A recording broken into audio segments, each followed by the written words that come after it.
2025 was undoubtedly a memorable year as far as jaw-dropping blockbuster moves go in the NFL. For the Packers, this is, we're going to try to win the Super Bowl right now. Yeah, and for the Cowboys, the story is, we blew it.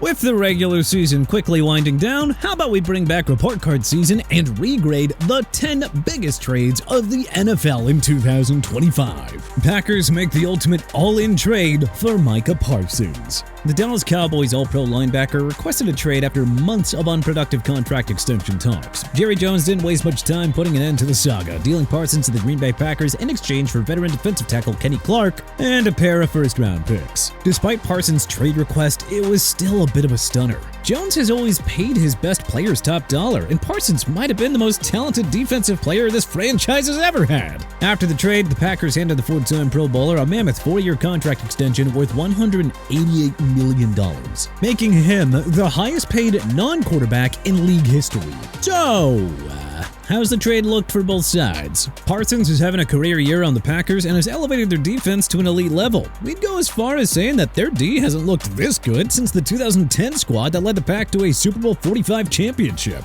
Green Bay has reemerged as the NFC North's top team, and Parsons is only in the middle of his prime. Greatest non-QB trade in Packers history? Well, it's not too early to start the conversation. Packers grade A+. Early on, the move looked like it was a mistake for the Cowboys, with their defense allowing over 30 points per game. But Jerry Jones was able to flip one of the first-round picks from Green Bay to the New York Jets for All-Pro defensive tackle Quinnen Williams. Dallas still has an extra 4-rounder to spare too, and as much flack as Jerry Jones gets, trading Parsons allows him to spread that wealth across multiple players, including the no-brainer call to extend George Pickens. Cowboys grade A. Man, it kind of feels weird praising Jerry Jones these days. But hey, he did well here. Jaguars move up for Travis Hunter. Every mock draft was busted on draft day when the Jacksonville Jaguars moved up into the number 2 spot in a stunning blockbuster move with the Cleveland Browns. With the number 2 pick, the Jaguars selected the Heisman Trophy winner and two-way phenom out of Colorado.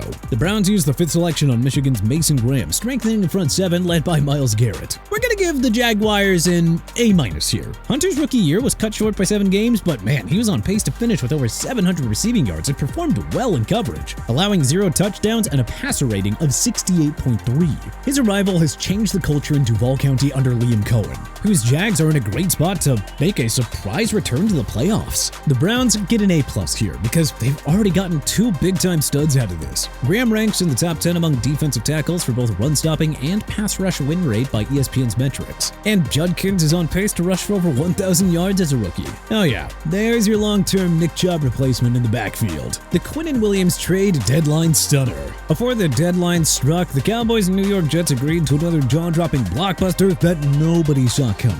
Jerry Jones made the trade with Dallas sitting at 3-5-1, so it felt like a real horrible move of desperation on his end. As it turns out, though, the man actually knew what he was doing the entire time. Go figure. Dallas' defense, which has been allowing over 30 points per game, has suddenly transformed into a middle-of-the-pack group. Good enough with the way that the offense has played this year. Williams has been the catalyst of the turnaround on defense, and Dallas has re-entered the playoff picture. Even if they don't qualify this year, they have a new superstar on defense to replace Parsons. And there's still an extra first-round pick in the deal with Green Bay. So hey, congrats on the A+, Dallas. You earned it. Again, weird to compliment Jerry Jones. As for the Jets, well, they're getting an A+ grade in this as well. The team has actually played a lot better since waving the white flag at the deadline, and getting 2 early-round picks for Williams could very well accelerate that rebuild in Gotham. Joe Thuney hibernates to Bears. With the Kansas City Chiefs facing the cap crunch and having to pay All-Pro guard Trey Smith, they made the tough decision to ship off 4-time Super Bowl champion and All-Pro guard Joe Thuney to the Chicago Bears, with Thuney immediately agreeing to a 2-year extension worth $35 million.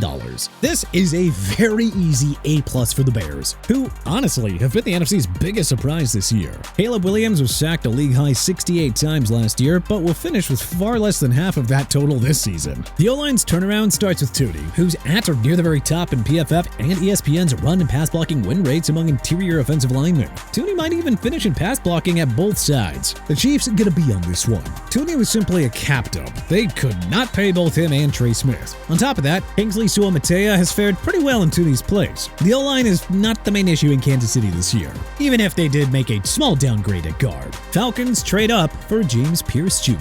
After using the number 15 pick on Jalen Walker, the Atlanta Falcons decided to double down on pass rushers. So they acquired the number 26 and 101 picks from the Los Angeles Rams in exchange for the 46th and 242nd picks, and perhaps most notably, a 2026 first-round pick. Obviously, Atlanta expected to be a playoff contender after making this pick. But yeesh, this season has gone sideways in Atlanta, and Pierce Jr. has not made any impact here. So it is going to be an F for Terry Fontenot's group. We'll see what the Rams do with that 2026 first-rounder, but yeah, it's already an A+ for them. They're the favorites to win Super Bowl 60 anyways, and obviously they don't need an impact rookie in round 1 this year. Of course, just more all-world asset management from GM Les Snead. Steelers snap up DK Metcalf from Seattle.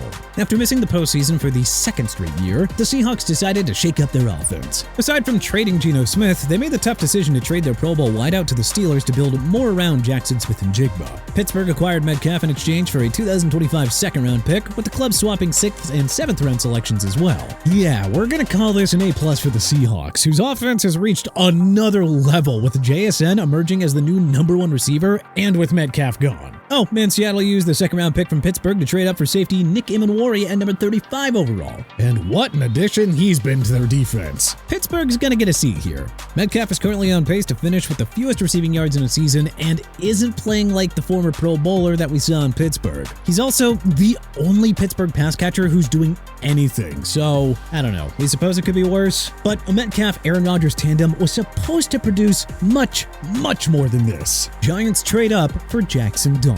After passing on a quarterback with the number 3 pick to select Abdul Carter, the New York Giants moved back into round 1 by snagging the number 25 selection from Houston for the 34th and 99th picks, plus a 2026 third-rounder. Even though the Giants have been, absolutely terrible this year, Dart has already emerged as the new franchise QB. His pinpoint accuracy, toughness, and competitiveness have actually made the G-Men watchable. It's gotta be an A+ for the Giants, because rebuilding into a winner always starts with a franchise QB, and Dart is only gonna get better. Houston's gonna get an A- for now. They took Iowa State wideout Jaden Higgins with the number 34 pick, and he's shown some flashes and ability to become a decent number 2 receiver. Of course, they still have the 2026 third-round pick in their pockets, so let's see if they can make the most of it. Raiders reunite Geno Smith and Pete Carroll in Sin City. After hiring Pete Carroll as their new head coach, the Las Vegas Raiders decided to bring in a familiar face to run his offense. Having cut ties with the disastrous Gardner Minshew II experiment, the Raiders acquired Geno Smith from the Seattle Seahawks in exchange for a third-round pick. With Smith heading into his contract year, the Raiders decided to award him a lucrative 2-year extension worth $75 million before ever playing a snap for him. With the third-round pick, the Seahawks drafted Alabama quarterback Jalen Milroe to back up Sam Darnold. Yeah, this trade's a pretty easy F for the Raiders. They thought they were getting a 2-time Pro Bowler to maximize the talents of Brock Bowers and Ashton Jeanty, but instead, Smith's alarming amount of turnovers and sacks had the Raiders scrambling to avoid the NFL basement. Eesh, and to think that Tom Brady nixed the Raiders' plans to pursue Sam Darnold in free agency. Seattle, yeah, they're getting an A+ here. Even if Milroe doesn't make any meaningful impact, the Smith trade put in motion the plans to sign Darnold, who has been damn near perfect in Emerald City as they re-emerge as a force in the NFC. Cowboys finally make an all-in deal for George Pickens. Yeah, I mean, it only came 15 months late, but Jerry Jones finally lived up to his promise of going all in when he acquired ex-Pittsburgh Steelers star wideout George Pickens in a blockbuster trade after the draft. And just like that, the Cowboys finally had their new number 2 receiver to complement CeeDee Lamb. Look, let's cut to the chase and just give the Cowboys an A+ grade for this one. Pickens had set new career highs in catches, yards, and touchdowns by the end of Dallas's Thanksgiving Day win over the Kansas City Chiefs. For the Steelers, though, we're gonna give this a D- for now. We know they still have 2 picks from Dallas to use, and hey, who knows, maybe Pickens was too much of a problem in the locker room. But they also failed to find a number 2 receiver to replace Pickens after acquiring DK Metcalf in a separate deal with the Seahawks. Colts add some sauce to their defense. It may not go down as the most impactful trade of 2025, but it certainly had the biggest shock factor. This trade came less than 4 months after Gardner signed a 4-year extension worth $120.4 million.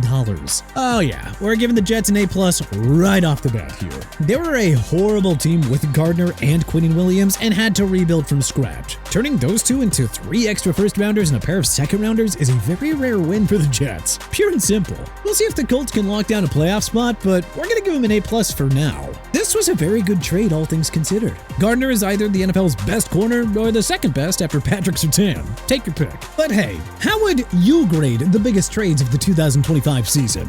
Do you agree with our regrades? Let us know in the comment section below. If you like this video and learned a thing or two, then clicking the like button helps us out a ton. And you know, we really appreciate it. If this is your first time coming around to TPS though, then subscribing is a great idea because we put out videos like this every single day. But as always, thanks for watching, and we'll see you guys next time.